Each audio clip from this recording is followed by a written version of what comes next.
Hello friend, আজকে আমি তোমাদের সঙ্গে শেয়ার করছি একদম অনুষ্ঠান বাড়ির মতো কাতলা মাছের তরকারি। তো তার জন্য এইখানে মাছগুলোকে পরিষ্কার করে ধুয়ে নিয়েছি, আর এইদিকে আলুগুলোকে এরকম লম্বা লম্বা করে কেটে নিয়েছি।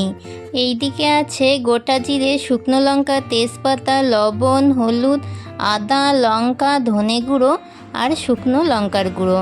মাছগুলোতে লবণ হলুদ মাখিয়ে ভেজে নেব।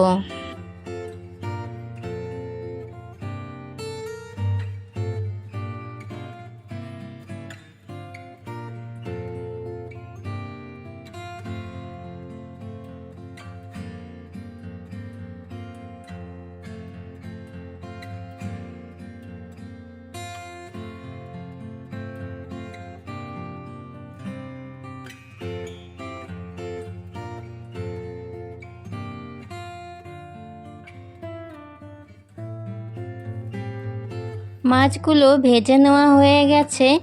এবারে কড়াইতে দিয়ে দিচ্ছি সর্ষের তেল। তেলে ফোড়ন দিয়ে দিচ্ছি গোটা জিরে, শুকনো লঙ্কা আর তেজপাতা। হালকা ভেজে নিয়ে এবারে দিয়ে দেব কেটে রাখা আলুগুলো।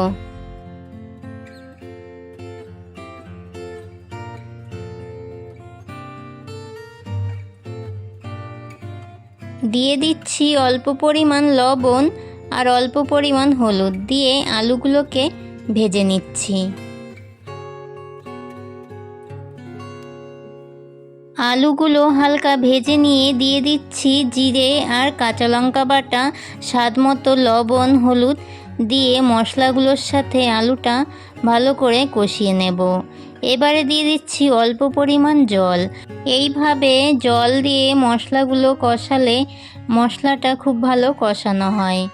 আলুগুলো ভালোভাবে কষিয়ে নিয়ে দিয়ে দিচ্ছি ধনে গুঁড়ো আর শুকনো লঙ্কার গুঁড়ো দিয়ে আলুটার সাথে আরও 1 মিনিট কষিয়ে নেব।